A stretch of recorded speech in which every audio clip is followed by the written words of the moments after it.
Salutations à tous et à toutes, c'est FW et bienvenue dans 5/3, les 5 minutes de méditation matinale.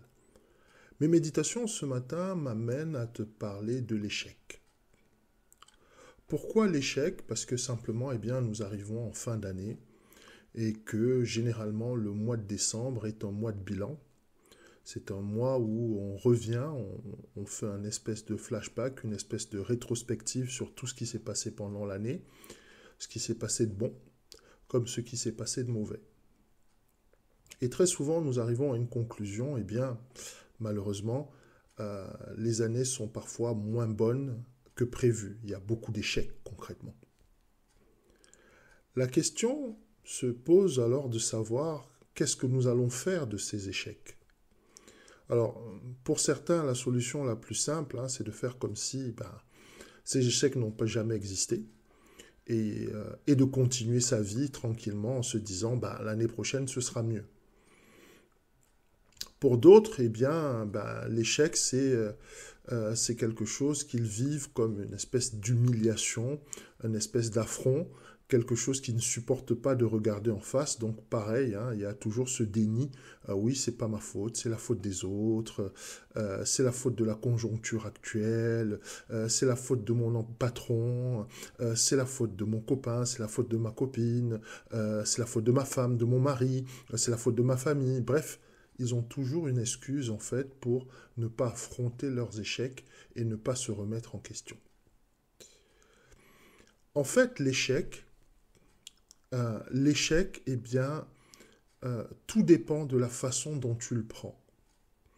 Si tu veux le prendre comme étant une indication, simplement une indication sur ce que tu n'as pas réussi à faire de bien, simplement une indication sur ce que tu n'as pas réussi à parfaire, simplement une indication qui te montre le chemin pour élever, d'accord, ton, entre guillemets, ton niveau de jeu ou tes capacités ou ta facilité à traiter le sujet.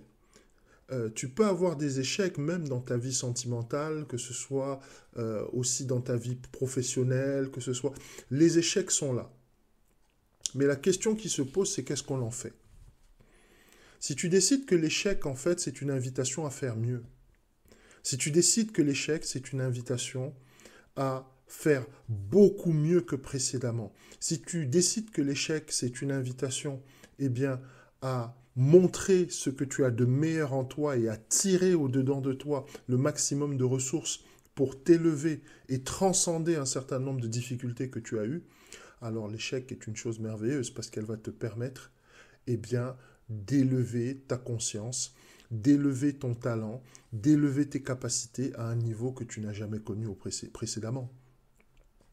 Mais nous avons une culture dans notre société qui est une culture de la performance. Qui dit culture de la performance dit que l'échec, en fait, est vécu comme quelque chose de mauvais, quelque chose de pas bon, quelque chose qu'il faut éviter. Et pour éviter, généralement, on a tendance à projeter ses erreurs et ses fautes sur les autres.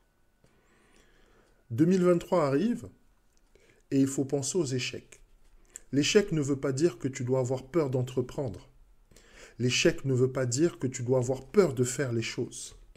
Parce que la peur d'entreprendre, la peur de faire les choses, c'est totalement se fermer la porte de la réussite.